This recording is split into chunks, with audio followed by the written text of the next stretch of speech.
রাজদেব বাবুর সমস্ত কুকীর্তির কথা আড়াল থেকে শুনে ফেলল রাজজিৎ। হ্যাঁ বন্ধুরা, সম্পূর্ণটা জানতে হলে ভিডিওটা শেষ অবধি দেখতে থাকুন।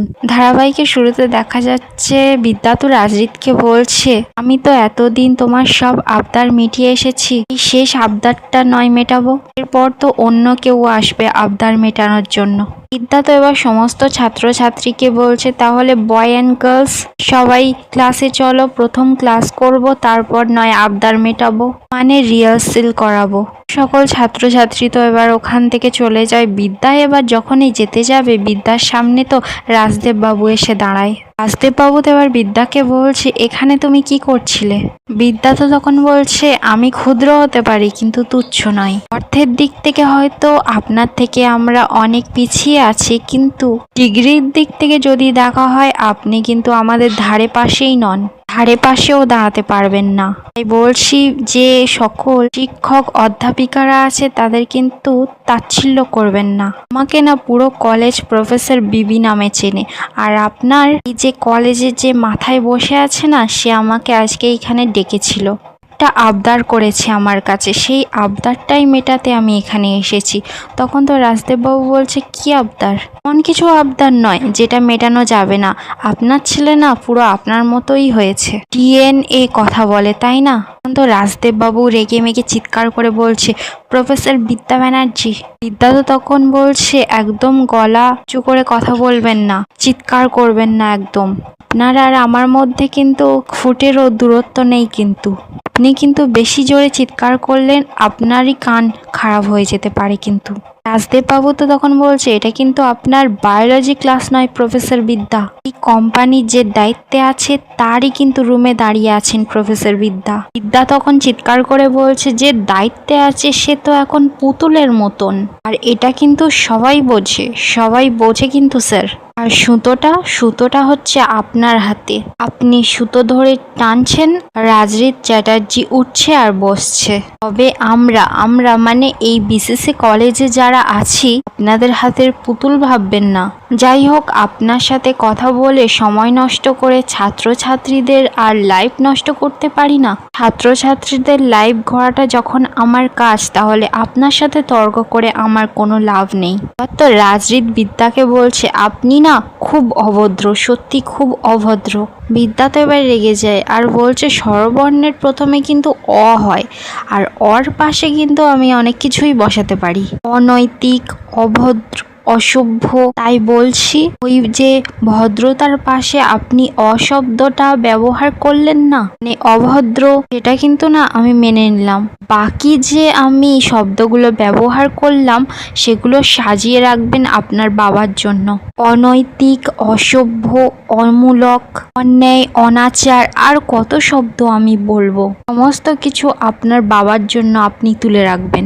তাই বলছি, আপনার বাবাকে আপনি বলে দেবেন, আপনার আবদার এখানে মেটাতে আমি এসেছি, আপনার অনুরোধ মেটাতে এখানে এসেছি আমি। আর ছাত্রছাত্রীদের ইভেন্টে আমি তাদের গাইড করার জন্য এখানে এসেছি, আপনার সঙ্গে না প্রেম করতে এখানে আসিনি আমি।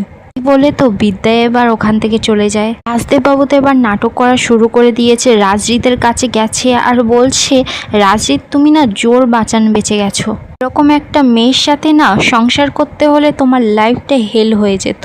তা তো আবার ঘুরে এসেছে আর রাজদেব বাবুকে জবাব দিয়ে দেয়, বলছে, হেল মানে কিন্তু আপনি জানেন না, হেল মানে হচ্ছে নরক। তখন তো রাজদেব বাবু বলছে, হ্যাঁ আমি জানি তো।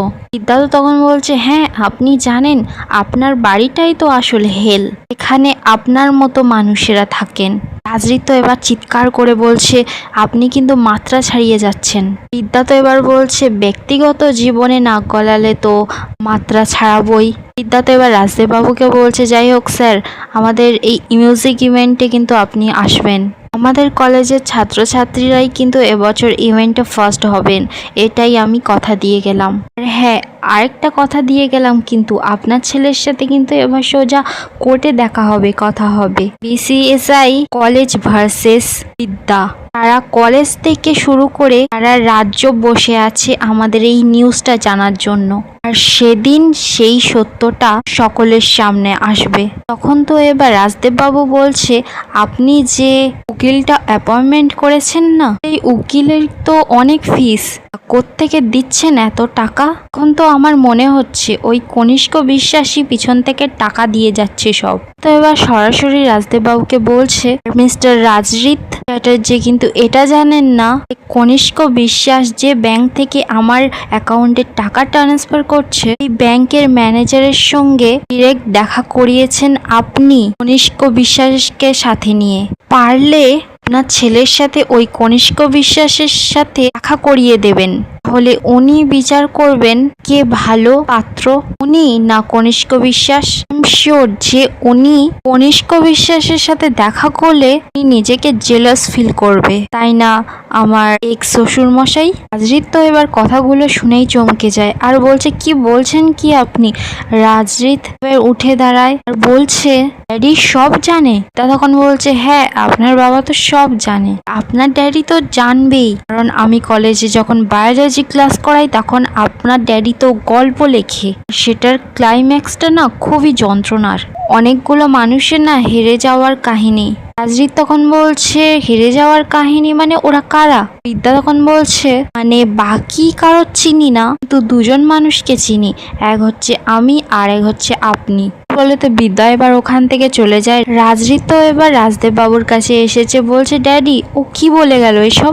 রাজদেব বাবু তখন বলছে, ওসব নিয়ে তোমার মাথা ঘামাতে হবে না, এসব কথা ছাড়ো, এক্ষুনি তুমি প্রিন্সিপালকে ফোন করো, কে এক্ষুনি এখানে ডাকো, আমরা এক্ষুনি উকিলের কাছে যাব। বিসিসিআই স্কল ভার্সেস বিদ্যা, এই কেসটা কিছুতেই আমাদের হারলে চলবে না বলে তো রাজদেব বাবু এখান থেকে চলে যাচ্ছে।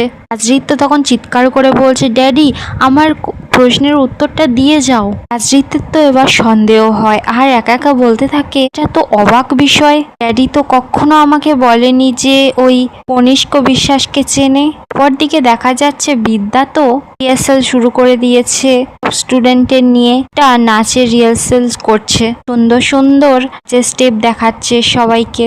তখনই তো প্রিন্সিপাল স্যার চলে এসেছে। প্রিন্সিপাল স্যার তো এবার এসে বিদ্যাকে বলছে, আপনার নাচের প্রশংসা কিন্তু আমি অনেক শুনেছি, এই জন্য আমি আপনার অনেক বড় ফ্যান, এই জন্য এই বিসিসিআই কলেজে আপনি এত বড় প্রফেসর। বিদ্যা তো এবার প্রিন্সিপাল স্যারের কাছে গিয়ে বলছে, আপনার চোখ মুখ দেখে তো মনে হচ্ছে কিছু আপনি বলতে চান।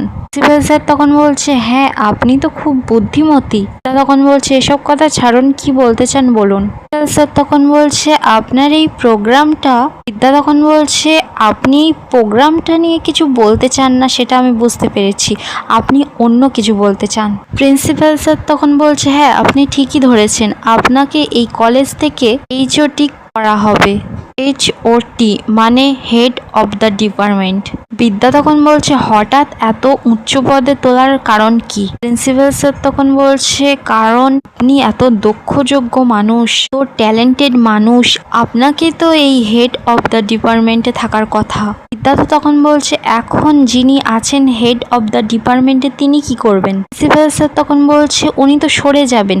বিদ্যা তো চমকে যায়, বলছে, কেন উনি সরে যাবেন কেন? উনি এত ভালো একজন প্রফেসর, ওনার এত ভালো শিক্ষা দীক্ষা, এরকম হেড অব দ্য ডিপার্টমেন্টের মানুষকে একজনকে সরিয়ে দিয়ে আমাকে হঠাৎ বসাতে চাইছেন, নিশ্চয়ই তো আপনাদের কোনো শর্ত থাকবে। প্রিন্সিপাল স্যার তখন বলছে, কি করে বুঝলে তুমি? বিদ্যা তো তখন একটু হেসে বলছে, গোফ থেকে না বোঝা যায় যে কোনটা বিড়াল আর কোনটা খট্টাস। প্রিন্সিপাল স্যার তো তখন রেগে যায় আর বলছে, আপনি কি মিন করতে চাইছেন? তখন তো বিদ্যা বলছে, আমি কি মিন করতে চাইছি সেটা ছাড়ুন, আপনারা যে আমার কাছে এই শর্তটা এনেছেন, কথাটা যে বলেছেন, আপনাদের কাছে কি শর্ত থাকতে পারে বলুন। প্রিন্সিপাল স্যার তো তখন বলছে, বিসিসিআই কলেজ ভার্সেস বিদ্যা, এই কেসটা আমরা মিউচুয়ালি সলভ করে নেব, এটা যাতে কোর্টে না যায়। বিদ্যা তো তখন ঠিক ধরে ফেলেছে, বলছে, এটা তো আপনার মস্তিষ্কে আসতে পারে না, আপনি কি এখানে দুধ হিসাবে এলেন? আপনাকে পাঠিয়েছে মিস্টার রাজদেব চ্যাটার্জি নিশ্চয়ই। আর এখানেই আজকের এপিসোডটা শেষ হয়ে যায়। আপনাদের কি মনে হচ্ছে, বিদ্যা কি এই উঁচু পদটা নেবে? কমেন্টে আপনাদের মতামতটা অবশ্যই জানাবেন। আর ভিডিওটা ভালো লাগলে একটি লাইক করে চ্যানেলটা সাবস্ক্রাইব করে যাবেন।